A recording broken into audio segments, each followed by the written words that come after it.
Jabroni Studios, in association with Big Herm Productions, is proud to present to you, recording from an undisclosed location in Oakdale, Connecticut. It's Chris Burns. It's Chris Lynch. This is Dysfunction Junction. It's Matt Marsh. Yeah. And Matt Marsh. That guy in the middle, right there in the middle. Ladies and gentlemen, boys and girls, children of all ages, and if you're a child watching this show, I fear for you so much. Welcome to the train ride from hell and the nonstop to nowhere. Tonight, we're talking horror movies. So lean back, grab your favorite beverage, put your feet up, look out the window, see the signpost up ahead. It says, "Welcome to Dysfunction Junction." Fuck yeah, it does. Yeah, man. My name is Chris Burns. With me, as always, my host, my co-founder, and depending on what state you're in, we are cohorts in many crimes in many states. What's your name, sir? I plead the fifth. It's Chris Lynch. Right below me is the lover of sandwiches, and he really didn't think this through. Ladies and gentlemen, boys and girls, it's Matt. It's Matt Marsh. Yes. It's Matt Marsh. It is. The producer extraordinaire, the man with no hair, and the best chef north of the Mason-Dixon line. It's Big Herm, Michael P.S. Herman. What is up? Yeah, baby. Now, this is the part where you dysfunctionals have waited a long damn time. I'm stepping back. This isn't my wheelhouse, but I'm looking forward to this. Herm, can you give some introductions, please? I can. Ladies and gentlemen, we have writer-director Michael Pickle, writer and director of a soon-to-be released movie called The Dead Place. Yeah.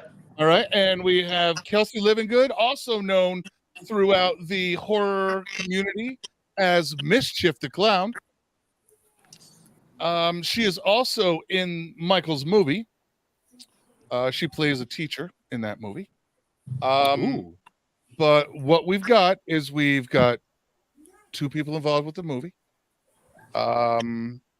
We've got a Lynch that is a fucking horror fan from hell. I've got a friend named D who came to me with a proposition for the show. And here we are. Yes, we are. We've got guests. We're here. We've got some great guests. I'm going out on a limb right now, and I've got to say, we've never, not on this show or any show I've done before this, have gone to such lengths as to put on the face gimmick as Kelsey has done tonight. So yeah, no, she wins the most involved for the show guest award. Yeah, she is what they call it in high school. We've never most enthusiastic. Buddy go to the Kiss live in concert level of showing up on the show, and that's now you're speaking my language. It's pretty fucking awesome. We got to be honest. It's pretty fucking awesome. How is everybody doing tonight? Can I ask that question before I step back? Michael, Kelsey, how are you doing tonight? Starting with Michael, how are you doing tonight? Doing really good. Finally Awesome. going up on Whoa! the final Yeah, that sounds like movie. that sounds like mine. Finish it, so we're doing good. Excellent. It's a symphony of dysfunction. We don't have the Right. music anymore. I don't have the music anymore. I got to make that sound clip, the Symphony of Dysparction. And how's my Kelsey Lord. doing tonight? Yes. Good deal. I'm doing well. Dynamite dropping, Kelsey. That broadcasting school really paid off. No, stop. Fuck up. All right, so here it is. We've got a movie. We've shot a movie. We're shooting a movie.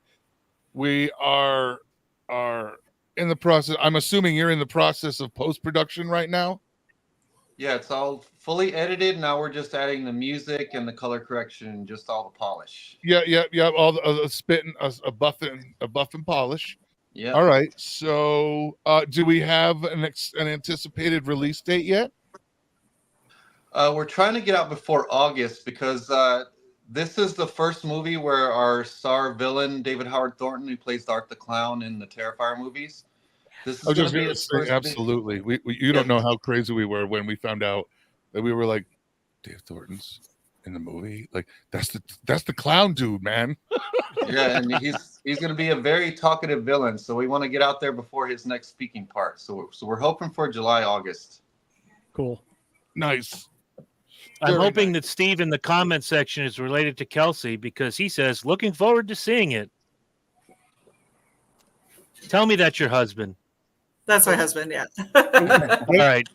Heard Steve Winwood is in the comment section. Oh, stop it. No. Steve Winwood. Back in the highlights Steve. or what? All right, so Steve, thank you for taking this gorgeous young lady off the market. That's all right. So, Michael,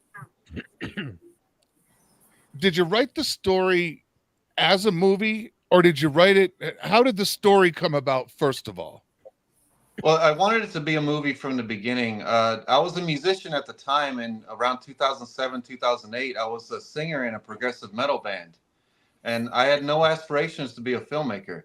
And I went into this haunted asylum and had this really terrifying experience where I woke up the next morning and there were demons in my bed. So it was either some kind of psychotic delusion or I really had demons in my bed. Both are pretty scary prospects to me. Right, regardless of which one. Yeah. So after that experience, I had this idea for a movie. I just got bitten by the filmmaking bug, and I just so happened to be working on a short film music video at the time. So all that came along about the same time, and I just dove into this script, and I stayed up till all night every night for like a week and a half, 2 weeks straight, and just wrote it all out and got it all out of me. And it was a full trilogy. It was a huge sprawling story at first, and it was way too long, way too expensive for a independent filmmaker to do. So over the years, I've split it into 3 parts, and I've just been preparing to film it all these years, and then finally felt the need to take the leap, and here we are. Very nice. Very nice. When did principal photography start? Like how far back are we talking? That was about a year and a half ago. We were getting ready to finish it, and we would have had it finished and all filmed before the SAG strike, but we had 2 more days of filming to do. We had a couple important kill scenes, but the rest of them were really simple filler shots and stuff, just pickup shots that we didn't get the first time around, and just SAG completely shut us down for almost a year. That sucks. But I mean, from that germ of an idea to screen, that's relatively quick for an independent guy. I feel that makes me feel really good for you that you were like that passionate about the project to get it done. You just made it happen. Yeah, once I jumped into it and got the star Idris Villieu, and then the main villain David Howard Thornton, everything just kind of fell into place after that. Yeah, he's such a great get. Huge fan of Damien Leone and his 2 Terrifier movies. A little bit about my background in horror. I grew up on like Lucio Fulci, Dario Argento, the Bavas, Umberto Lenzi. My dad used to work part-time for a video VHS shop. So he would get all the rentals that were broken and he would come home and fix them. And the ones the store didn't want, you were usually either horror or porn. They said, hey, you can keep those. So I had like unlimited access to all this great 80s. So there's a lot of porn at your house, is what you're saying. Well, yeah. I'm more talking here about the horror, strictly horror. Porn once a week. Oh, yeah. Anyway. Oh, yeah. Once a week. So I had unlimited access to all this stuff. I mean, what kind of directors was, let's say, your spirit guide in how you attack filmmaking? Well, I started out with mainly Wes Craven and John Carpenter mostly, because movies like In the Mouth of Madness, just the beauty of it, just like the dark beauty, the poetry of it, and just the type of filmmaker who can make a good story and good acting and a dynamic film and still have it fun and gory and in your face. So right. I love filmmakers like that. Right, and that is probably his most unsung work. One of my favorite Carpenter movies. It's like probably number 1, because it's not what you would typically expect out of him. And he went full beauty art school mode on that movie, and it really showed. Like, to me, if I were to aspire, it'd be like a guy like Sam Raimi, shoestrings and spit. holding shit together. You know, I mean, my theory is I think Carpenter, Raimi, and maybe other couple contemporary Americans like Wes Craven really started the independent horror scene because they were all on their own, and they paved a lot of roads for guys like you who it makes it possible to pursue. Just, hey, I want to write a story and make it a movie. You do that with broad comedy or a drama. It's even harder. I mean, the horror genre was basically all independent guys. So there's a huge network where you can help each other out, and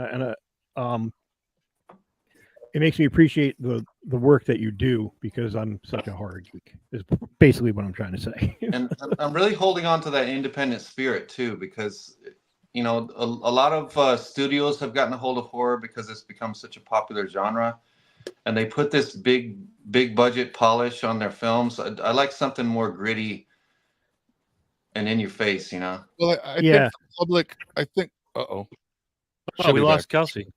She's like, screw these guys. I think they found some slick formulaic concepts, and I think they push a lot of that. There's some very formulaic bullshit that they push. Like I said, jump scares, shit like that.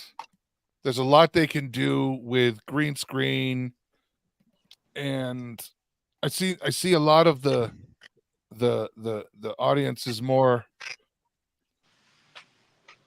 caring about whether the effects are insane or they're not really caring about the actual acting, what it takes to actually make some really good practical effects happen. I feel they it's just kind of dumbed down formulaic, and they can put a bunch of mediocre people's wants in a seat. But what happened is that they figured it out that horror movies were really popular, really cheap to make, and they made a ton of money. So as horror popular, the bigger studios are like, I'll throw some shit that way. And then they took off. And that's when the horror formula changed, was in the 80s and 90s. And that's exactly when Wes Craven showed his ass and made Shocker. I love that movie. You guys know I love that movie. Michael, now you know I love that movie. But god damn, Wes Craven was a genius until somebody threw a couple $1 million at him and he made Shocker. We're also looking at that lens, that movie through a 35-year lens. No, I looked at it in a 1990 lens when I was sitting I know, and it wasn't the great, fucking theater. The problem is it hasn't aged well at all. Like, unfortunately the quality of green screen in 1990 was piss poor, at best, and without a really crazy budget like they didn't have, it's much easier to green screen everything than to pay an effects team to come in and understood make that blood look. In the comments section, Glendon and Kyler, as soon as Kelsey comes back, I will share your comments. Thank you for joining us tonight. There she is. Live in the comments section. She is back. Yeah, I actually kind of want to ask Kelsey. See if I can stay. My internet's not. It's all right. It's all right. If you pop in and out, we're good. No worries. I got a couple comments before you go on, please. I just want Kelsey to know these comments. Glendon says, Kelsey, you are so cute. Kyler says, hey, Mischief, and hey, Michael, good to see you again. My niece Kayla is watching. Hello, Kayla, and thank you. You and Kyle are awesome. And hey, D says, right hey.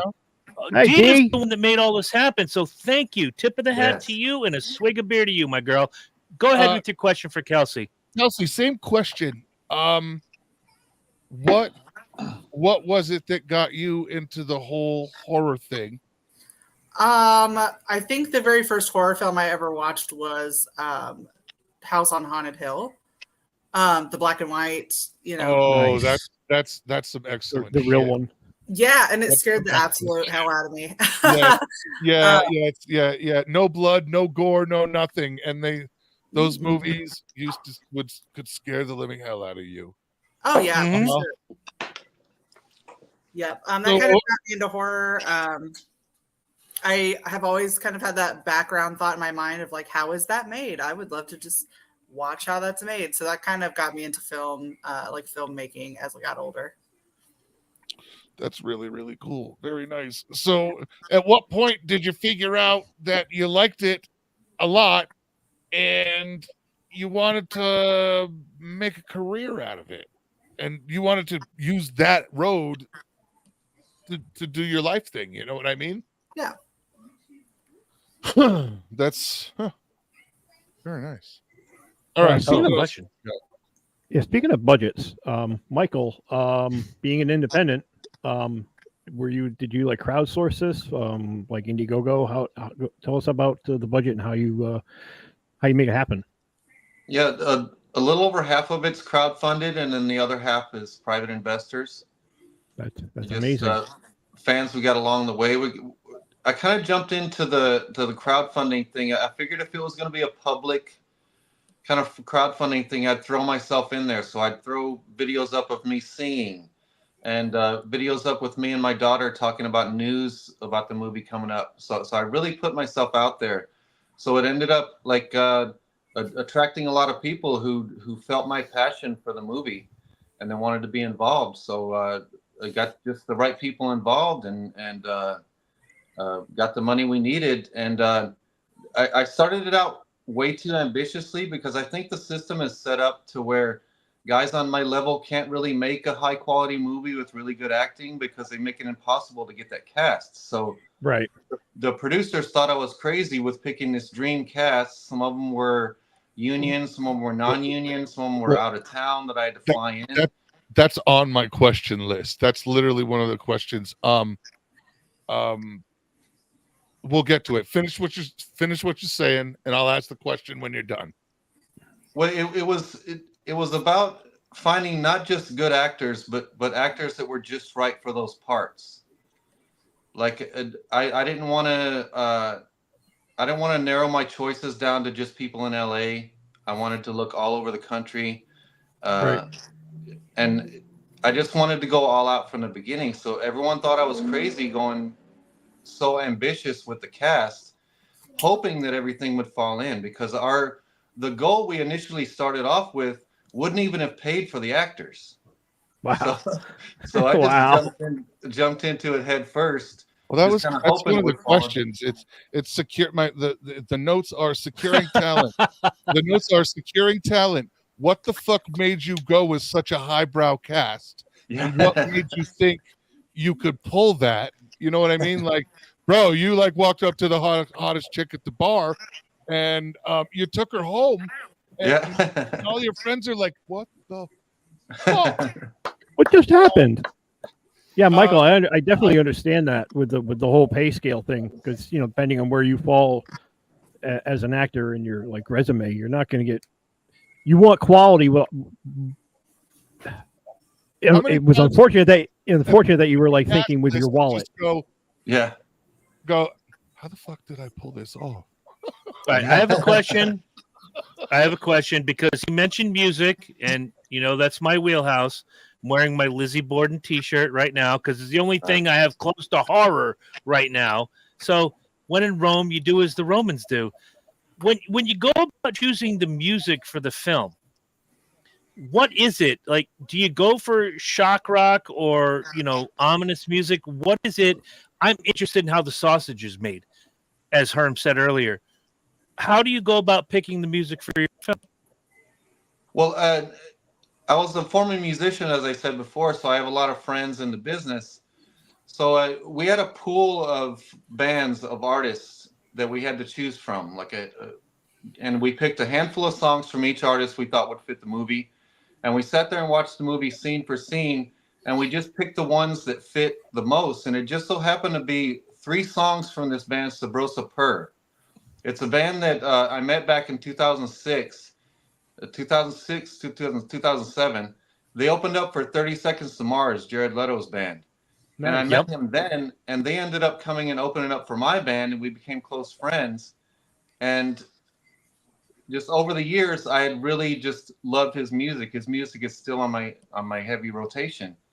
And then when I started making this movie, it just fit the movie so well. The entire opening title sequence is one of his songs. And then we picked 2 other songs. And then we were approaching, well actually, this famous composer approached us. I can't see who it was, but he composed the music for one of my favorite horror films. And I was stoked to have him. That there's a secret composer. Yeah. So I was just that alone is like, yo, I'm gonna give you this, but you can't tell anybody on the phone I did this. Do you promise that? Yes, I do. Yeah. That's I was hoping he would be involved, but he's in his 80s now, and once he saw the movie, he saw a very much rock vibe to it. Like it's like a heavy, dark indie rock vibe to it. So he suggested. He said he loves the opening song so much. He suggested that we incorporate that song into the score throughout the entire movie, or even approach the band. So I actually approached the guy Will Love from Sabrosa Purr, and he was very stoked to do it. He gave me some samples of some score that he'd been experimenting with. It was not only excellent score work, but it was almost exactly what I pictured in my head for this film. So it was like it was meant to be. So this movie is very seeped in music from the beginning. I like it, and I'm going to shift gears again. I'm going to be kind of in the background because Lynch, big horror fan. Herm, he's the guy. This isn't my wheelhouse, but I have to ask Kelsey. When I look at the horror genre, I don't see a lot of females being so immersed. And I'm looking at you dead in your eye right now. You got the contacts in, you got the makeup on. I've looked you up a little bit as we've come into this week. Coming to this show, how did you get involved in all of this? Just in like the horror genre in general, or the horror genre. You know, I've seen some of the modeling pictures. Just I see you, and it's very horror centric. Please help me with this.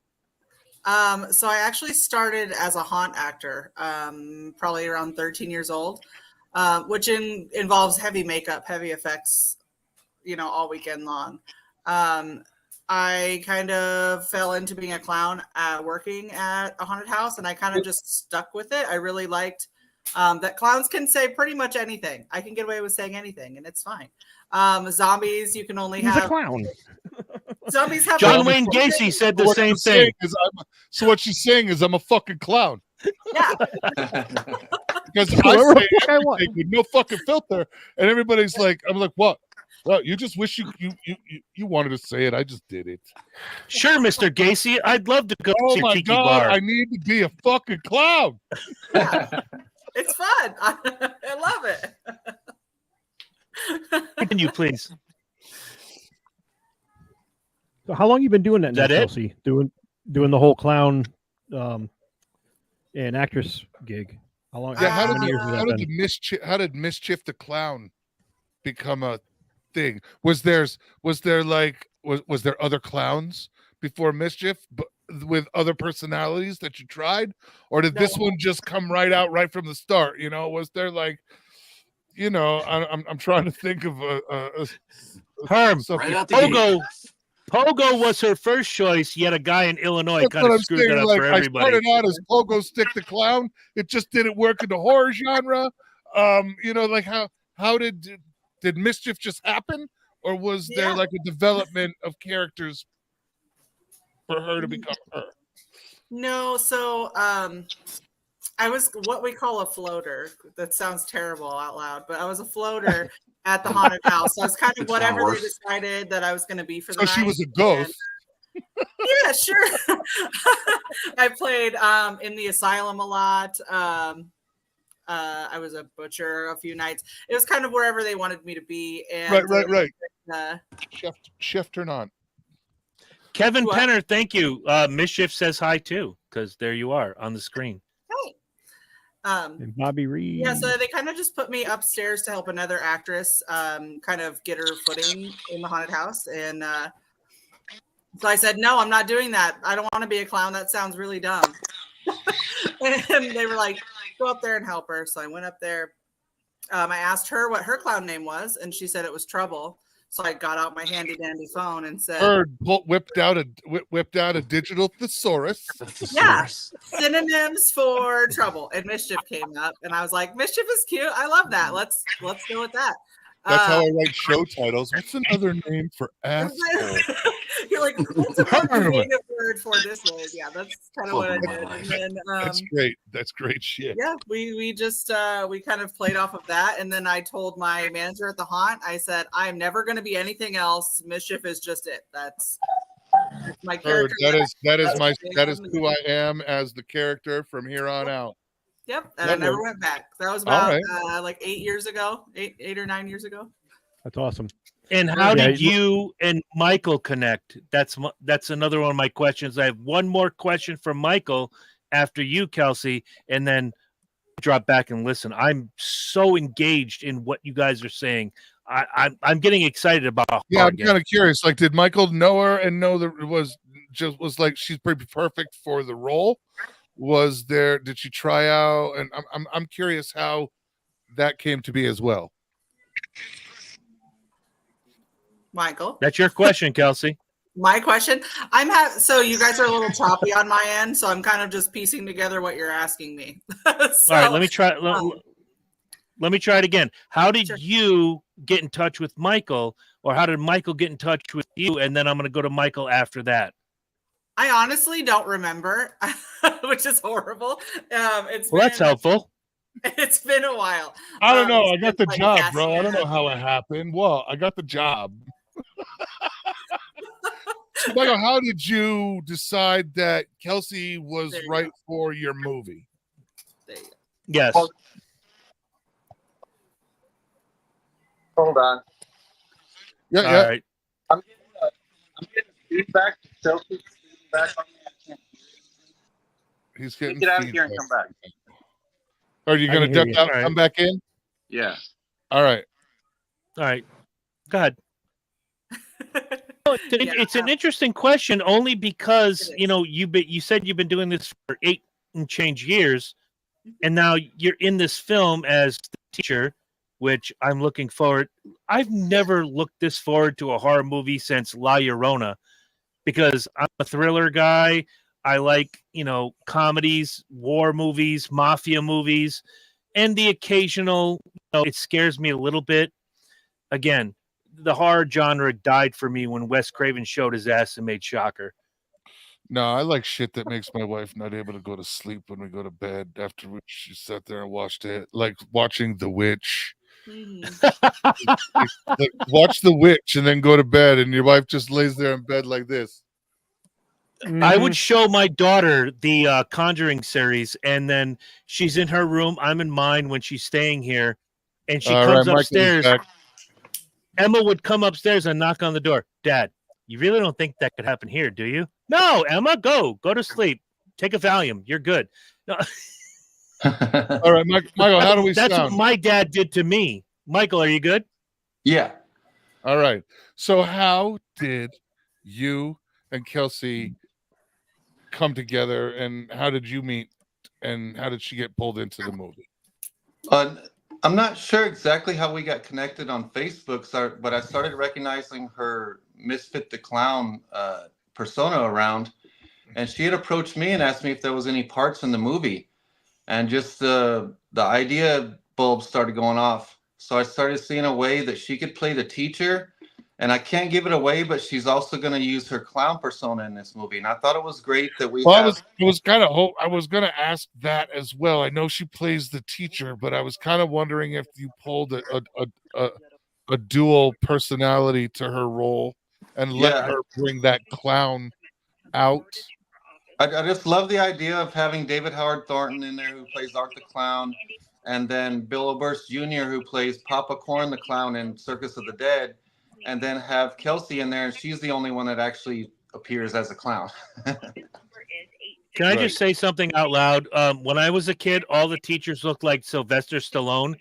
If any of the teachers in my day looked like Kelsey, I might have paid more attention in school.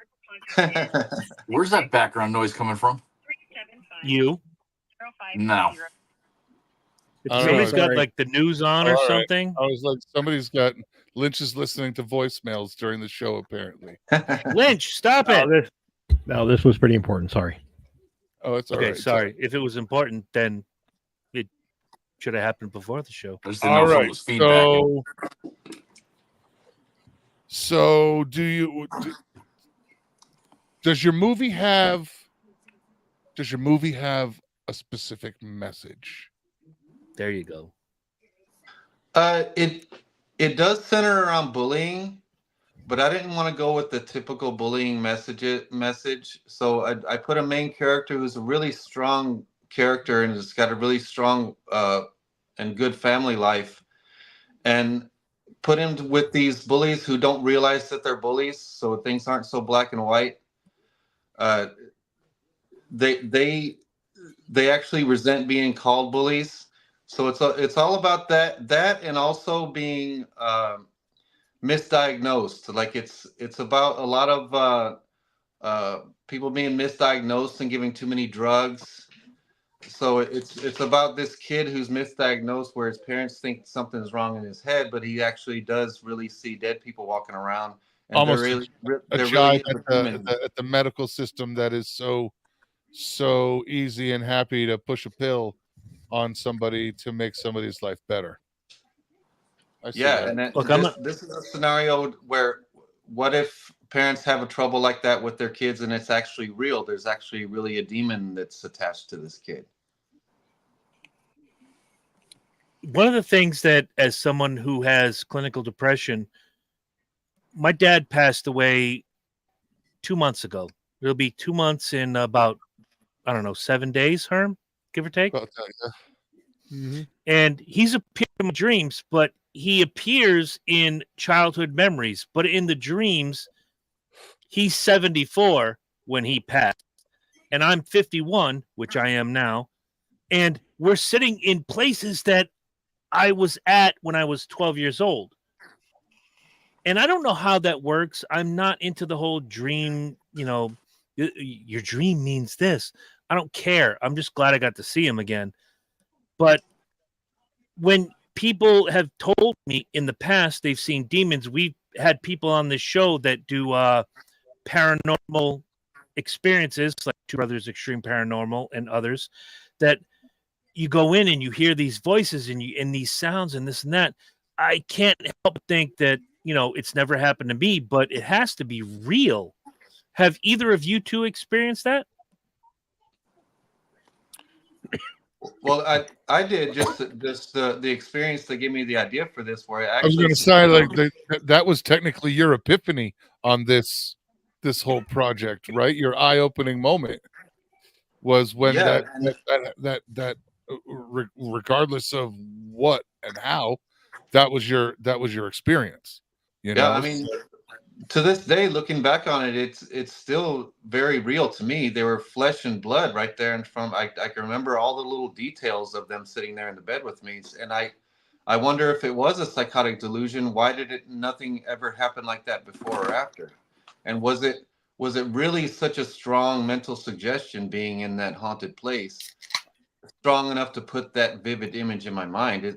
The whole thing just confuses and baffles me. Understood. And I'm going to ask the same question of Kelsey in regard to, having paranormal experiences. But Herm, can you do me one favor? Can you bring her to the main thing and put us all on the side, like that thing you did during burning down the house? I want everybody to see the makeup. No, not you, fat ass. There we go. So, can you tell me about a paranormal experience you might have had that helped you along your way in this genre? I don't know if it's necessarily helpful. But I was in Clown Motel 2, and we filmed that at the actual Clown Motel, which is in middle of nowhere, Nevada. Yes, it It's is. built on like 1890s, like a 1890s cemetery. It's an old Uh, cemetery. Yeah. yeah, so and I mean it's so old that they That's use that's regular that's keys. literally like an hour and a half flight from me here. Is it? It's great. If you haven't stayed Like, there, yeah, like Vegas is a $59 Southwest flight from here in Colorado. there you go. That's how Do close it is. I It's usually like save this for in- Wednesday nights, but shut up, Herm. That's all right. I'm good.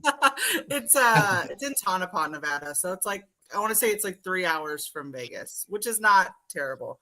But it's so old that they use regular keys to get in and out of your room, so it's not like the digital keys we have everywhere else. And we stayed there for about a week. My door kept locking itself. You have to use the key to lock it. We were just leaving the rooms unlocked because we were, filming.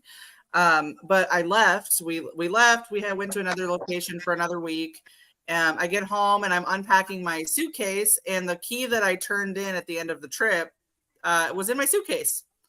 Oh, hell no.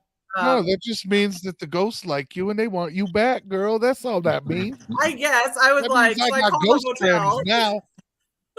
Nope. I called them to be like, I did not steal your key. They're like, no, we know. We watched you turn it back in. I said, well, I have it. Don't worry about it, honey. The ghosts put keys in all kinds of people's luggage. What the fuck? It's I still okay, have it. baby. Just keep going. Yeah, Wow. it's hanging out at my house. That's good stuff. That's good stuff. Unbelievable. That Guys, definitely, before that definitely beats the green woman in the basement stories. That definitely. I beats the- didn't get to see the green woman. I'm kind of upset, Herm. I really am. I got to go back to your old house. I The want to house see the in green Connecticut, woman. there was the green lady, Chen called it, and there was somebody lived in that basement. She was Watching this she was show, benevolent, but she lived in the basement.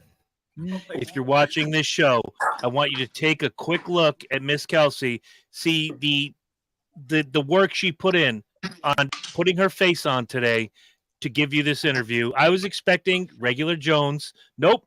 She went balls to the wall. Yeah, no, Thank I you so much.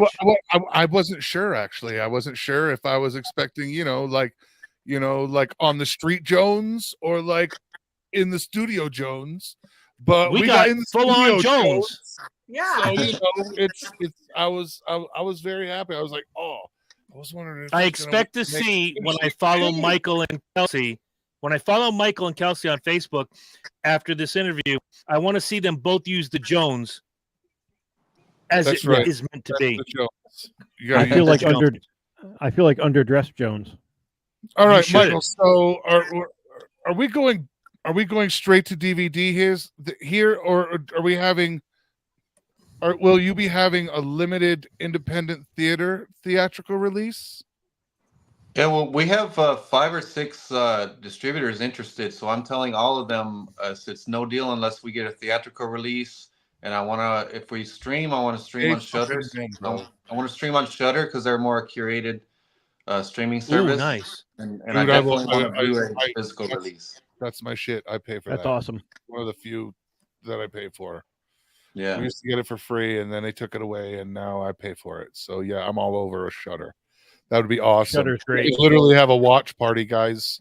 That would be awesome. We'll do another There you show go. just on the movie. It's just on the movie. That's awesome. All right. Yeah, that's good shit. When you spoke of the music earlier, and as a musician, first things first, I very much would like you to share some later on, some of the bands and some of the music that you were talking about earlier.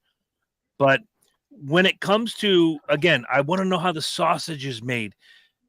What kind of music are you looking for when trying to build the suspense, the drama, when the knife goes in, as it were, for a horror film? What kind of music are you looking for? Well, my tastes lean toward indie rock and metal, so it tends to go that way just instinctively. Yeah, but then I also go just with whatever feels right for the movie itself. So this one we ended up going for Sabrosa Purr, which is like some darker ambient sounding indie rock, and then there's Nyctophile, which is a full-on metal band, like a thrash metal band. There's some of that in there when things really heat up in the film. There's Happy Dwarf. It's another indie rock band. Or Evasey. He's a rapper. It's got some really dark sounding hip hop in there. And then there's a horror rapper named Poltergeist OD is going to do the Dead Place theme song. I like those songs in the 90s where they had a theme song for the movie play at the end credits. So I got Poltergeist OD making a Dead Place theme song for the. That's nice. That's pretty fucking badass right there. Pretty fucking badass. I got to be honest. I'm gonna pop 2 members of the panel. There'll be no talk of Vinnie Vincent. That's right. At all. That's right. I don't care about Nightmare. What was the movie? Nightmare on Elm Street 4. Vinnie Vincent, my ass. Lick, gotta have some questions. If you're in the comment section, you got questions, please send them in. Marsh, you got anything? I had a question, just something small about something he said earlier when he was gathering talent together. Did you have any issues with the union, non-union folks coming together, or were there any kind of disputes? I'll be right back. Get it? No, not really. Keep it going. The actors all had a deep respect for each other, and there was a lot of friendships formed on set. And I think the more experienced SAG union actors had a lot of respect for these young actors because they saw how much raw talent that they had, and they loved nurturing them and showing them the ropes and giving them pointers. So it was a really collaborative experience all the way around. But SAG as a union, they gave us a lot of trouble. they like, for instance, they usually charge 40% of all the payroll as a deposit, right? They charged us 100% of the payroll, so we had to pay all of our payroll twice in order to make this movie. Jesus! Wow. And we still haven't gotten that deposit back either. Yeah, it's legalized extortion. Yeah. Honestly, I mean, that's fucking bullshit. It's like you're bonding and licensing and insuring yourself at that point because you're your own insurer. I mean, because that's ludicrous. I mean, I get it. I understand that they want to make sure they're getting that the actors and everybody in the union is going to get paid. I get that. But when you're asking double the fucking budget, like you said, it's extortion. It is. Yeah. It's legalized extortion. And they use the excuse like they don't trust us as a lower budget production to pay these actors. I've heard. I have a slight connection to the movie industry. It's very distant, but I know about how a lot of the sausage is made, as Chris keeps saying. I know. I came in. What did they do? Make him bond? Did they make him bond? They made him pay. They made him double the payroll. They made him double the payroll to cover it. So I know a little bit about behind the scenes. Yeah, I can understand the bonding part of it, but the if they didn't trust you, then put good faith money down and then you get it back later. But it doesn't sound like that's how that went. No. And they really bully the little guys because they know they can, because these guys want to get their movies made, and that's the unfortunate part. That's the part that pisses me off. And I'm sure that there have been stories where a smaller independent guy had cast over the past. It had to have happened at least once. So I get it, but that's been you right over the barrel twice. And we had a really bad rep too, where she wouldn't answer us any of our questions, and we asked about a set teacher because we have some underage talent. We asked about a stunt coordinator, so we got our own set teacher and got our own stunt coordinator and already had them all set up. And then literally 2 days before, they said, no, you have to get a professional one. They have to get paid this amount. It threw a big wrench in things at the last minute. Yeah, because you find out on Monday where you're shooting for the next week. You can't just go, oh no, it's okay. You can rearrange your entire shoot a lot of stuff schedule around this fucking bullshit. Yeah. Well, and that brings up a question. That brings up a question on my end. Kelsey, you were an actor or actress. I don't want to assume anything. I think they're all actors now, aren't they? Aren't they? I don't know. She was talent. I'll let Kelsey answer that. So you acted on the film. What was your experience with, Michael's got this film. he says, Kelsey, you want to be in this film? Yes, I'd love to be in this film. Sorry, that's not my best impression. Jesus. But It's pretty much how it, yeah. She's heard worse. My Dr. Fauci impression is much better, but I'll leave it there. You get this call. Hey, would you like to be on this film? Yes, I'd love to be on this film. Okay, rock and roll. Were there any roadblocks? Were there any speed bumps in the road dealing with Michael? And if not, just say so, please. No roadblocks at all. His communication was fabulous. I flew in from Nebraska. That's where I'm based out of. She's from Nebraska. Yeah. I had never been to LA. So go Huskers, I guess. It was fun. No roadblocks at all. Everything was super organized. And, I think I told, it might've been Angel Bradford. I was like, wow, there's like actual food on set. This is fabulous. This does not have guy's got an actual caterer on set. Craft services for the win. See, as a 4-star chef, I can completely the points you get just for that alone, is immeasurable. Because I don't do anything without providing food. I don't care. I hear you. You'd be surprised how some indie is not as great. Yeah, here's your Mars bar. Have a great day. Right? Was this your first film, Kelsey? Nope. Mm-mm. No, What else have you been in? I've been in Clown Motel 2. I'll also be in Clown Motel 3. Staycation. Babezilla versus the Cyber Skanks. I just got done filming that. Nice. I love it already. It's my favorite already. I'm not paying attention. I'm Googling something real quick, guys. Hold the fuck on. Send it to me, Herm. Send it to me. If it's on Amazon, I'm watching that shit tonight. I need Babezilla right now. Babezilla. Oh shit! I love it. Wow. It's my favorite movie ever now. Beautiful. Herm, what are you doing? I'm Googling shit. Let me give credit where credit is due. The horror genre has always had some of the best titles ever. Yeah. And to hear what you just said out loud in front of people, I'm done. I'll watch that movie twice if I have to. If it gets you a little bit extra scratch in your pocket because I watched it on Amazon twice, good. Bro, that's the whole it's the whole reason I love Rubber. One of the best modern indie horror movies ever. Best fucking movies ever made for psycho thrillers and horror movies. It's just Rubber. I have a question for both of you. Guys. Michael, how was it working with David Howard Thornton on your film? I mean, because to me, he fucking terrifies the shit out of me as Art the Clown. I'd have just fanboyed him every day and got nothing done.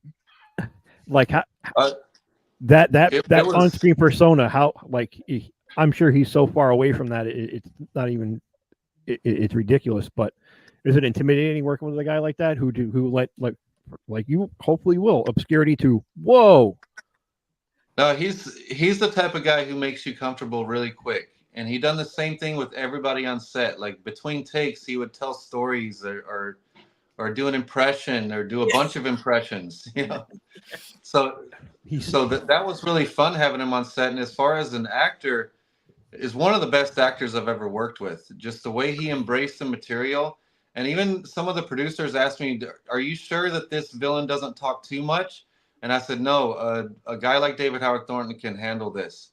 And the way he transformed, he's such a goofy character and loves to make everybody laugh between takes. But when he slips into that evil character, he's really grimy.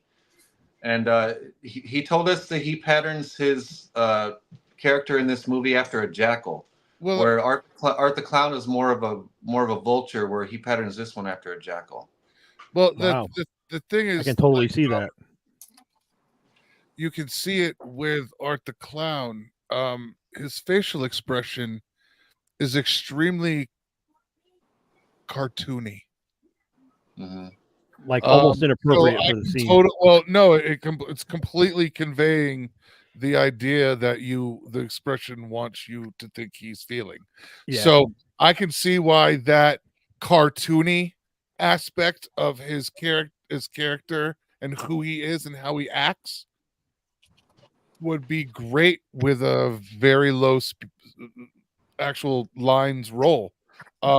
You can watch Terrifier and know kind of where he's thinking and where he's at with the sound off. Yeah. So I can totally see why and how he would fit in to a very non-speaking role, but just expressive. And I mean, even harder in Terrifier to express emotion facially when all you have is black and a couple of smudges of white and some black lipstick. It's all of the cues, it's all covered. So I could totally see why you would be like, it's just going to work. I think he's totally going to fucking nail that. I've already seen it. I've just seen him do it with speaking. Yeah, and then in the film, he's mostly just him without a lot of makeup or anything. It's just him, but he does morph into a demon. He has this big gnarly jaw with a bunch of teeth. So he comes out with that jaw, and it's pretty scary when you see it on film, and the way he uses it too. But then there was this big kill scene, like a big massacre in the film, and he came up to me and he said, "Michael," he said, "I know I'm supposed to wear the big gnarly scary jaw." He said, "But could I just not have the jaw and just use my face?" I was going to say, just do it looking like a human, just looking like a person. Yeah, so I trusted him. I said, yeah, because I wanted that big scary jaw to be killing everybody. But when he came up with the idea of not having it, I trusted him as an actor to do it, and he really nailed it. And so it's one of the best scenes of the movie now. Yeah, it's great. I get that. I get great that. when talent has that kind of idea. I watched a stage version of The Elephant Man once. And it was a stage version done with no makeup. And that's kind of what the story reminds me of. Is I watched it, and halfway into that play, your head forgets and doesn't see him as a person anymore. He's grotesque, and there's not an ounce of anything other than just regular stage makeup, for color and to work with the lights. But you believed that he was so hideous in that role with no makeup. It just made it a very powerful scene and a very powerful show. And I can see how that scene, sans makeup and sans the additional prosthetic, it allows him to I can see where that's more powerful. It allows the audience to transform his face in their head because they've seen it before. But they don't actually have to see the physical jaw for right. And some of your best horror back. horror villains are villains that aren't in makeup. I mean, one of the earliest that hits me is Anthony Perkins in Psycho. You believe that guy is crazy just by looking at him and his performance. You don't have to throw on makeup to make him scary. Just him existing is the scary part, and that's the kind of horror movie I enjoy. Where cool, if makeup's cool, and I love makeup. I'm a big Tom Savini fan. One of my best friends growing up went to school to learn how to do it. Big into that. I'm big into practical. But when you can do it without all that extra gimmick on your face, that's really impressive to me. I'd rather be scared because holy shit, this guy could potentially exist. Like, holy shit, that scares me more. It scares me more that there are people like that walking around right now. Right, that doesn't look like something that isn't an actual thing. That looks, and all of that could be my neighbor. Person is the guy 2 doors down that my son mows the lawn for. But that's great shit. That's great shit. I had a question and I lost it. Matt, you got anything else down in your corner? Not right off the top of my head. Oh, I wanted to know specifically what are from both of you for right now from Michael, what are some of your favorite horror movies? Favorite horror films? There have to be ones like Texas Chainsaw Massacre, The Exorcist, Evil Dead. Which version of Texas Chainsaw Massacre? Yeah, the original, of course. Oh, I was gonna say because we're fucking judgmental here. We're mental already. There's only one right answer to that, Michael. There's only one right. You passed. The original. Duh. Yeah. Kelsey, what would you say is your favorite horror movie? I'll give you my top 3, and they're all very different. Trick or Treat, the anthology. Love it. Final Destination. Love 3, it. the third one. Whichever one the roller coaster one is. The one with the log truck. That's The 3. one with the log truck. Exactly. 3. And Scream. That's a People very can't drive solid, down the highway very behind solid picks. now because of that movie. Yeah, What are you right. doing? I'm pulling over. I'm gonna let him go far down the road ahead. Yeah. I'm like, oh, I got to get off this exit right now. We're What are not you doing? I'm just pulling under this bridge for a minute. I need to check something, like my light. Yeah. And I walked in at the really, really, really wrong time. You did always. a What good was point. the I'd like. question? I was asking them their favorite horror movies, and one Damn of it! her, I was going to ask the same question. and see, here it is. See, even Dee says it. Dee says, she's like, oh yeah, no, I'll pull over. Like we were talking Are we about talking horror. about Final Destination? three Yeah. with the log truck, and how nobody Brr. can drive down the fucking highway now. And I'll be like, I just got to pull over for a second because I value You my guys know. You guys know I live on the road. What I do is on the road 39 hours a week. I'm in the office 1 hour a week. If I get behind a log truck, I'm gone. F man, that look. sideways. pull up to McDonald's Do we and have get a lot of food log up. trucks here? Yes? On a highway through you get a lot of timber coming down from Maine and going down Okay. south. Coming down Yeah, 395. Get on 395, 395, 91, 84. Jesus Christ. Oh, Nope, we got a there's not shitload a- of it out here. There's We got not a day shitload that of goes log trucks by. out here in Colorado, bro. I was going to say Who- Colorado. wait, Yeah. Did both of them say Final Destination? No, Because- just Kelsey did. Okay, because I'm going to say this. When I'm on 91 and there's a lot of logging trucks going down 91 here in Connecticut, I will move. It's a 4-lane highway. I will move way over here just to not be behind them. And then I saw this thing. My daughter said, oh, you can get this app and you just point it at the truck. It'll tell you how many logs are on there. I'm like, great, Emma. Thank you. So I know how many logs are going to kill me in about 35 fucking minutes. Great. See, the Thank you so much. On a car, I'm pulling out of the way. But on the motorcycle, I want to drive up and touch the log. It's Because you're crazy. sorry. I'm No. sorry. I literally want to drive up and just touch the log and then I back touched up. the wood. I touched Um, wood on the highway. I do All right. shit like I touch mirrors on a highway and shit when I go by just because. I got to know Michael's answer. What was Michael's answer for favorite horror movie? I was saying Texas Chainsaw Massacre, Evil Dead, The Exorcist. I love Evil Dead.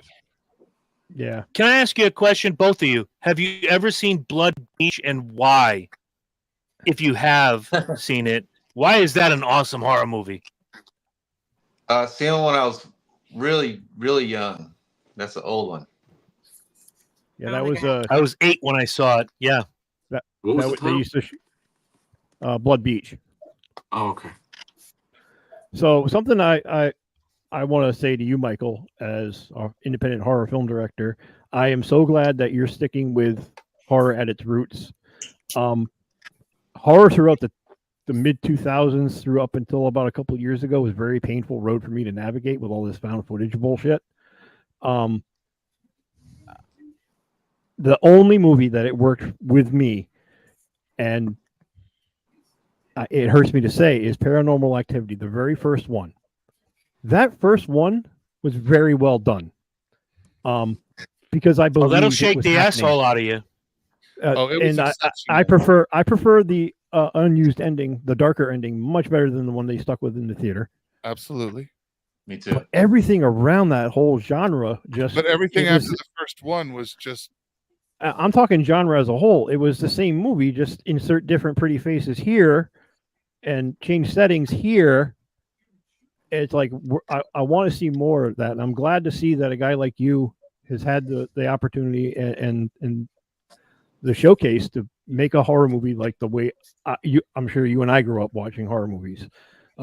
Old school horror, practical effects, which is big for me. I can understand CGI filler and touch ups and make it a little bit brighter. I got it. Is watching Nosferatu.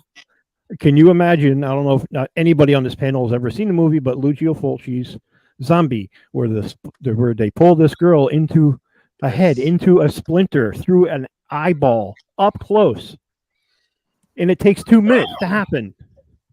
Oh yeah, they will lose their fucking mind when they see a puppet that is just convincing in Italian horror. So it's about 60% there convincing, with this buckets of red, bright, vivid blood pouring out of the eye socket. They would lose their fucking shit. That's what we grew up on in horror movies, and that's where I want to see we go back and get rid of all this found footage things. And I hope that you can appreciate that sentiment. I'm kind of throwing your way, man, because this is the horror that he says that movie was wild as fuck. Yeah, I was going to go to that just now. I'm going to tell you, I watched a convicted killer get executed and then jump through televisions, and it ruined my love for horror back in 1990. Fuck you, Wes Craven. May you rot in hell. You dirtbag son of a bitch. I thought you were talking about see, Matt, for a second. No, Faces of Death is awesome. Hell, if you ever saw the knockoff Faces of Death, it was even better. Dude, I would rather watch The Notebook than watch Shocker ever again. I got extra copy of Norbit you can borrow. I'm an old married man. For you I'm too, an old you married said that, man. you know. I like The Notebook. I'm an old married man. I like The Notebook. All right, I don't know who we're going to upset by this, but I do. I don't know who I'm going to offend by this, but Herm, do you know how I know you're gay? You like The Notebook? I'm all right with that. So I'm gay too. It's one of Nick Cassavetes' best movies. Sorry. I'm sorry. I'm not. I don't go in on the soft shit, but it's all good. I like The Notebook. I'll say it. When I ran upstairs, I came up other than what is your favorite horror movie? My question for both of you, ladies first, would be if you could make the perfect horror film, how would you make it? Starting with Kelsey, we'll work to Michael after. How would I make it? I don't know. It's big. I'm a broke actor. It wouldn't get done. I would make it asking what it would be about. That's my only option is OnlyFans. Right. That's how I'd have to fund it. Like, how would you get it funded, or how would you film it? Or I'll modify the question for you. Thank you. Go ahead, Lynch. Please. Is there a specific genre? There you go. That you would pay tribute to the most? Like, are you a Giallo fan? Are you a Rock'em Sock'em kind of slasher girl? What's your? I think I would do a mixture of like psychological and just balls to the wall, gory, just slaughtering everybody. Just a little mixture of both. My kind of girl. Okay. Awesome. Thank you, Lynch. Michael, same question. Well, I'm making the one I'm making right now is one where I feel like I'm trying to make the ultimate horror film, or what I feel is the ultimate horror film, which is something that's not afraid to be dramatic, not afraid to have well-developed characters, but also have the crazy gore and the shocking horror stuff going on. I like to put it all in together. I really like demonic horror. I like any horror involving demons. So that's where I lean, but I like to mix other genres with that, like that's why with this one I'm mixing demons with ghosts and with psychological horror. Well, this is like your opus. I mean, this is your adult lifelong dream coming to fruition, right? Yeah, and it's 3 movies altogether, so Right. each movie addresses an entirely different theme. So they were once all one movie, and Oh, they were never going to work as all one movie. But once I split it into a trilogy and I could explore each theme, it made it much more possible. And I seen an opportunity to make an original franchise, an original trilogy, instead of some sequel or an homage Instead of to an original homage to movie something else. right. with two rehashed recooks. And Oh, each and one's that- got a specific theme. I mean, that's And well, nice. that also gives you a chance, Michael, to spread your wings with as far as genre. You can make the next one a little bit different and still tell the same story. Yeah, Because And the themes are very important. The themes that dictates the tone. yeah, and Well, I'm inspired by multiple horror films, but once I see myself resembling something else, I resist that. Right, because you want to original with everything. you want to speak in your own voice, and Yeah. that's why I appreciate some of the younger horror directors coming up now, like Ty West. He pays homage to a lot of horror directors, and but it's his own. As much as it pains me to say it, Jordan Peele is doing the same thing. Not a huge fan of his movies. Some of the messages and stories he's trying to tell are very impactful. To me, they don't quite work as a horror movie. Just a lot of it's just my personal stuff opinion. Is more psychological thriller. Right, and they It's try to more about market it. Think There's there's very little gore in anything he has. No, but it's I feel like there's psychological no horror, blood. but they market it as like a straight up horror movie, which is very weird. The Well, marketing for those movies that's is weird. the thing, unfortunately, and I'd like to hear Michael's weigh in on this, but you can, for the masses, the market, the commercial for a horror movie and the commercial for a psychological thriller can almost just I mean, it's a trailer. The trailers are very formulaic. You want some of the best, and they jump spoil the scares, entire fucking movie. and you know what I mean. And they put some of the best parts of the movie just enough together to make you go, I gotta see that. But because of the fear and the tension level that both types of movies create, I feel that you can run the same style of commercial all the way around because it that tension. Well, horror movies are inherently difficult to market because they're horror movies. I mean, well, like what demographic are you going for? There's older horror geeks like me in my 50s. The 80s added tits and ass. And Right. that's the entire reason we added tits and ass. Appreciatively so. Thank you, And, Friday the 13th. Absolutely. Loved it when I gotta was call. 10. Good, please continue.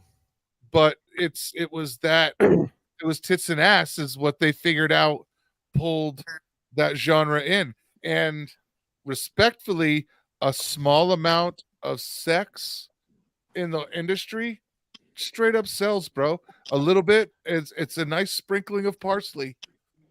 You don't have to go full on horror, but sex sells, so fuck it. I wish I could remember what the name of the film was that I saw the trailer for when I went and saw The Iron Claw in December.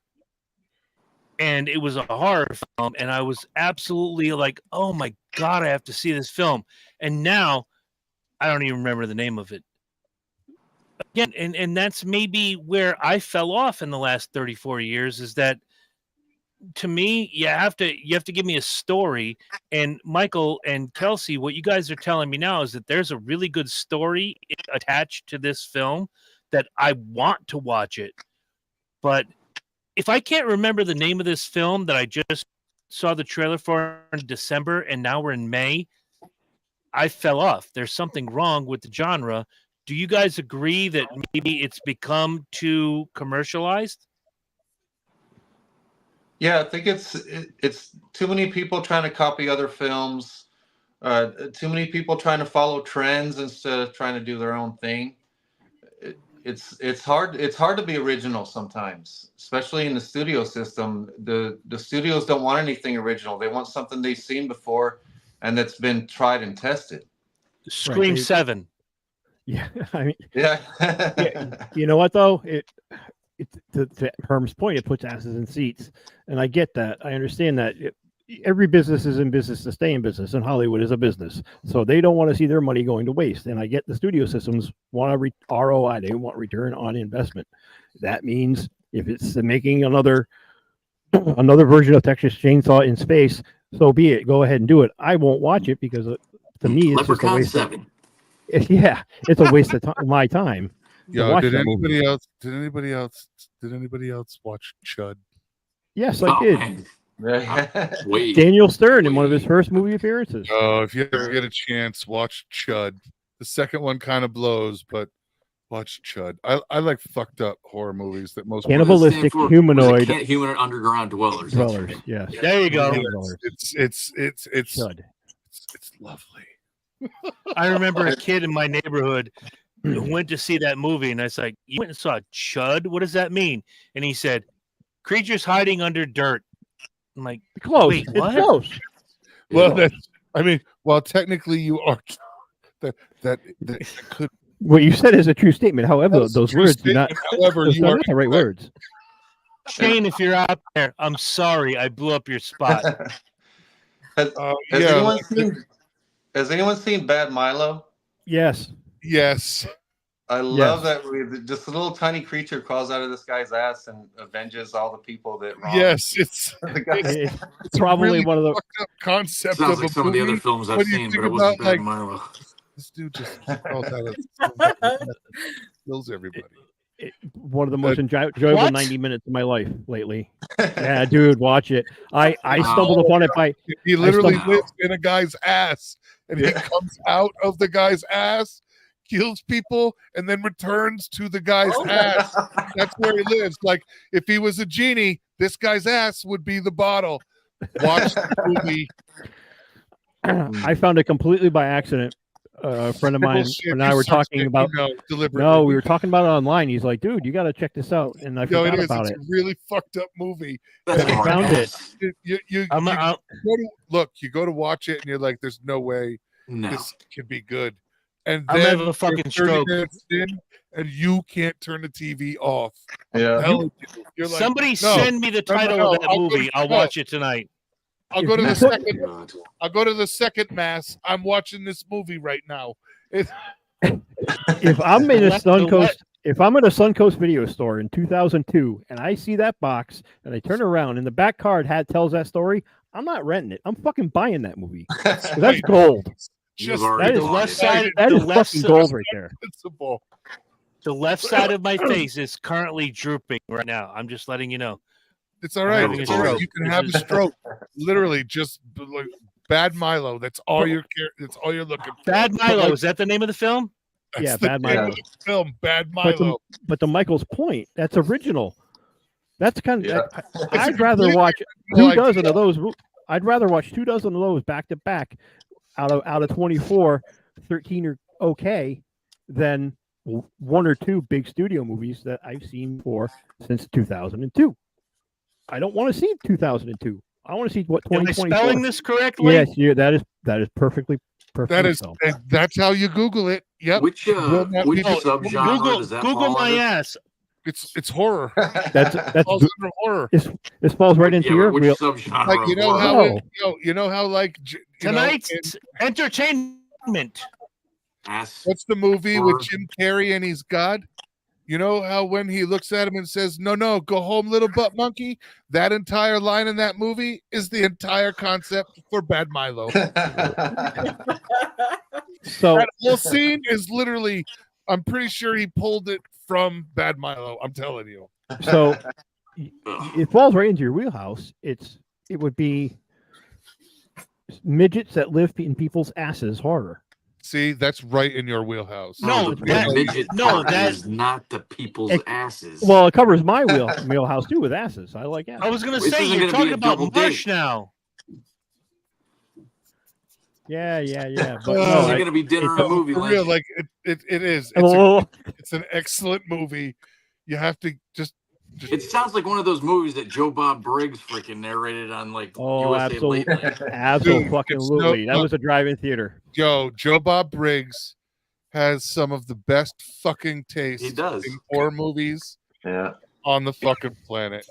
I swear. I'm not saying he's the be all end all, but No, but he had some. homeboy knows some horror movies, bro. We got 13 minutes left. I want to throw some love I'll to put our Bad Milo two on. Hold on. fantastic guests. No, I'm going to put Bad Milo. Look, I got it written down. I'm going to look that up on Amazon. If I have to spend $4.99, I'm watching that shit tonight. So Let's going throw back it to again. Oh, here we go. No, going back to actually talking about how the sausage is made. Talk to me about not that kind of sausage. Talk to me about the effects in the film. Practical. Or was there anything? Was there a set piece in the film that you had written that you're like, oh shit, how the fuck am I going to pull this off? Yeah, it's all practical effects by Robert Bravo. He's a very good makeup artist. Michael, where do you base out of? I mean, are you part of a film community, or? No, I'm in the Los Angeles area, which okay. I don't think I'll ever make a feature film here again. It's way too expensive. You don't know. Come to Connecticut; it's cheap. And Come to Colorado, bro. I mean, I have friends in the Phoenix area that real close. do stuff. You can live. You. I got room here. You come to Colorado. It's all right. We got room. Yeah, when I said that, you said I ain't got no room. Oh, not for free. I mean, you bring to the table. I already got a guy named. Mike Hernandez that mows the lawn. That's the only thing I need. Everything else is me. I'm good. You get a guy named Chris Burns who'll mow your lawn for cheap. He lives in my shed. He lives in my shed. We're gonna call him Bad Chris. Guys are literally killing me. I quit. Before we go, Kelsey, can you tell where the people can find you on the socials and follow your career? Weren't you just at a something? I follow you. You were just somewhere like really fucking cool, and I saw it. I just don't remember. I'm never home, so I'm always somewhere. That was you have. Are you in a relationship? I'm sorry. Are you in a relationship? She's married, dipshit. Her husband is in the comment section. It is. I understand. I'm just being safe. All right. So he's helping his boy, his single boy. He's helping. You are all over the place. I figured that out since this kind of how difficult is that on a stable home life relationship? Like your husband must be a saint the way that my wife is a fucking saint for dealing with my shit. But you're like constantly, like, your job has got you all over the goddamn place. Like how difficult is that? Like, it's difficult. It's not easy for sure. He's also an actor, so that does help. So he gets it. He gets the hustle and he gets That's good. We kind of just have this like mutual agreement that like we are not gone. If we're gone multiple weekends in a row, that we're at least home during the week to like reconnect and all of that stuff. Like he just went with me. We were in Kansas City at a tattoo convention. So I set up a booth and sell prints and DVDs and all that stuff. And so I do horror cons and that, and then I also film. I am also a photographer, and we own a metaphysical shop. So I kind of the Jane of all trades, the master of none. A lot of irons in the fire. But as far as like the social media question, the easiest thing to do is type allmylinks.com/Mischief the Clown official, and that has everything: Facebook, Instagram, Twitter. Well, X or whatever the hell it's called now. The platform formerly known as Twitter. Yeah, IMDb, like all that stuff is on there. So. Like Prince. Yeah. And Michael, for you, where can the people find you on socials? Just search up my name, Michael Pickle, or The Dead Place. I'm gonna be bugging everybody once it gets closer to release, so I'll be promoting a lot coming up. And I'm going to throw this out here to the panel and to you two. Once the movie is released and we all get a chance to watch it, you two lovely people come back and we are going to talk about the film in its entirety and have a really, really good time. Because I'm going to tell you, as not a non-horror fan since 1990, I'm looking forward to this film. I really am. Yeah, I mean, I am going to assume that D is doing some of your behind the scenes PR booking type stuff for you. Am I right, Michael? Yes, Dee Nervy is awesome. She's been getting me on a lot of podcasts, working hard. That's my girl. I've known her for over 10 years. She is great people. I'm in contact with her all the time. Yeah, absolutely. I will keep in touch with her and we will bring them back and talk about how it's going after the release of the movie. And I'm sure we're going to want to discuss the movie. Okay. So that'll make another great show. But yeah, D is great people. Shout out to Miss D. And yeah, absolutely. That's great shit. Kyler in the comments section says, all my favorite actors in it, so it's going to be a blast. Absolutely. Look, dude, I'm looking forward to this film. I'm not going to lie. I came into this thinking I was going to be bored. I was far from bored. This was incredible. Thank you both so much. I appreciate it. Thank you. Thank you for having me. And Michael, I want you to send me those band names. I want to listen to that music.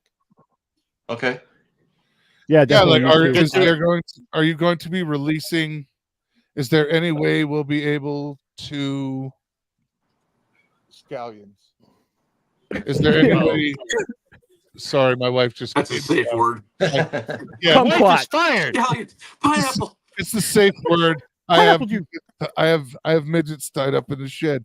No, it's for dinners. No.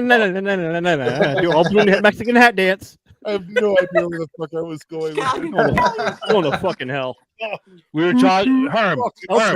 Where was I? Breathe in, breathe out. We were talking about music. We were talking about the film. Yeah, is there soundtrack? Is there any way we can? We're as severe music fans. Is there any way we'll be able to get the music and the scores on a CD?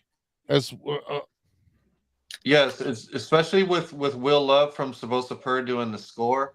I want to put a really good soundtrack together with all the music and then the score in between. Yeah, because we'll make a whole show just out of the soundtrack. All right.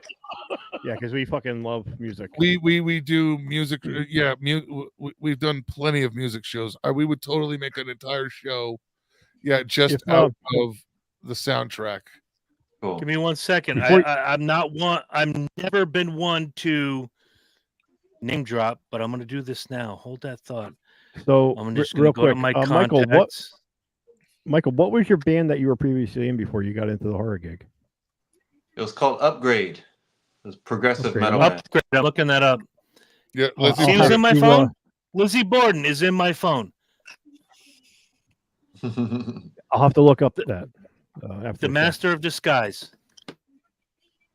Yeah, you can see us performing on YouTube. Go look for Upgrade. Lean Towards the Spiteful is one of our songs. You can see us performing on there. On what platform did you say? Upgrade? On YouTube. Lean towards the what? Lean Towards the Spiteful. Lean Towards the Spiteful. Upgrade. Heard. The Spiteful. Sorry. That's 35 years of restaurant. Yeah. Heard. So I'm looking it up now. Matt, anything rolling around your head for the last couple of minutes? Lean Toward the Spiteful. Is that the name of it? Questions. I'm good. Yeah. Yes. I've already got it. I'm ready. I'm going to do it as soon as we're done. Going along with what Chris said, I mean, I agree. I mean, coming into this, I mean, I was interested, but this isn't really my genre. But I really enjoyed listening to this, and this will be the first horror movie I've watched in many years. It's good to get a convert once in a while. Well, I don't know about all that, but since we've been talking about it, I'm interested to, especially since, it's a passion project. So he's clearly put, his heart and soul into it, and it's Absolutely, man. It's not like he's just phoning it in. Right. Yeah. I mean, I'm definitely interested. It's Well, his that was baby, what got and me interested is when Dee got a hold of me. She's like, it's really his passion project. I got to be honest, bro. She sold the shit out of it. She was like, Nice. I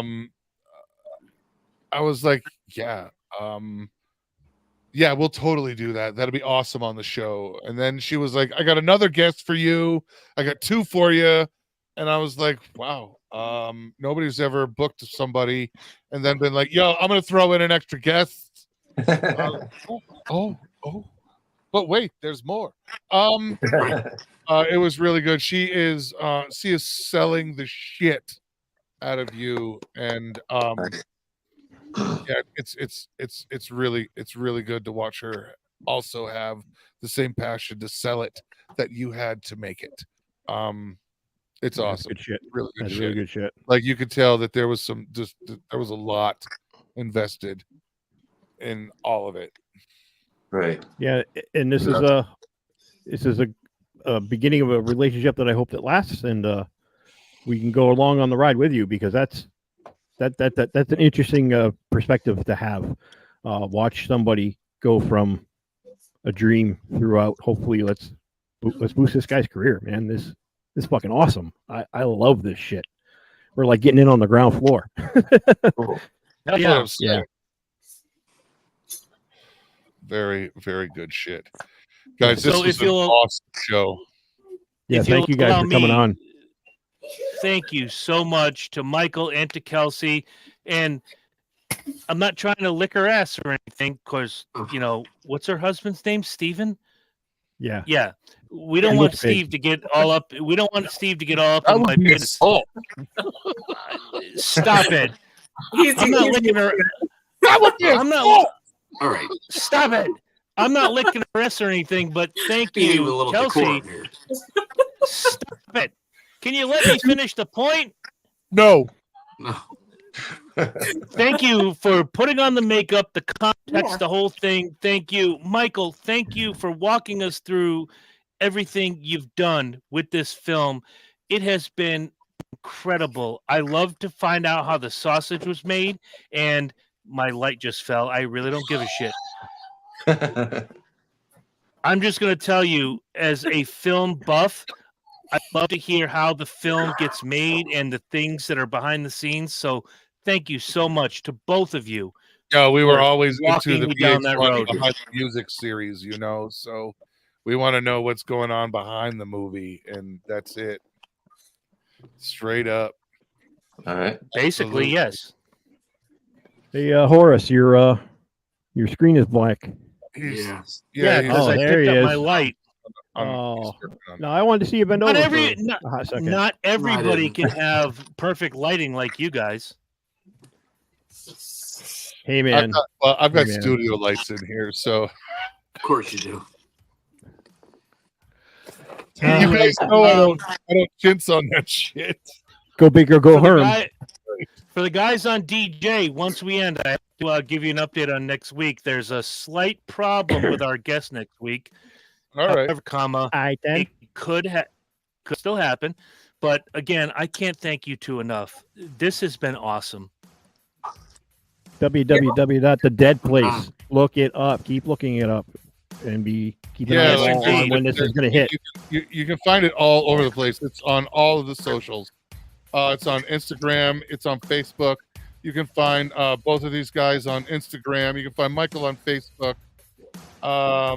There's groups for the movie, discussing the movie on Facebook and on other platforms. Yeah, there's a lot of talk and a lot of people talking and a lot of people waiting for the hopefully the release in August. So yeah, we're all it's definitely very exciting. With that, we Thank you say so much. goodnight and behave yourselves if you can. No. Your beds tonight. Judgment falls upon you at first light. I'm the hand of God. I'm the dark Messiah. I'm the vengeful blood. In the blackest moments of a dying world, what have you become?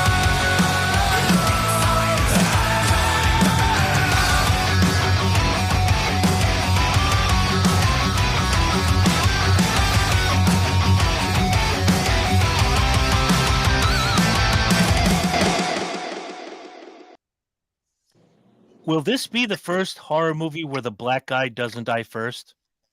Yes. I know. Yes.